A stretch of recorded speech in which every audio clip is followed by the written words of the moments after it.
So here I'm just showing students how to set it up. Basically, you just grab a leaf. You use a slide that has like a little indent in it. It's like a well, and that makes sure there's enough water so there's carbon dioxide for it to react. So you put some water in there, put a cover slip on it, and leave it for seriously about 6 or 7 minutes, and you should see oxygen come out. So you leave the microscope on and the light, it absorbs the light.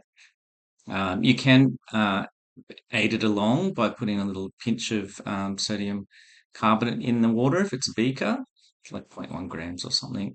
And you can also help it by just giving it more water and then just putting a slide on top of it so it sits in a pool of water in a petri dish. And so you can see the bubbles come out. Now this is times 10. Takes a bit of patience to watch this 10 times slower and watch this bubble come out. It's far more interesting. And I got impatient and left and came back and there were all these bubbles. And so again, times 10, it looks a lot more interesting. The bubbles popping out than it going 10 times slower than that. But you can adjust it. I have seen it stream out in real time, so you can make it work better.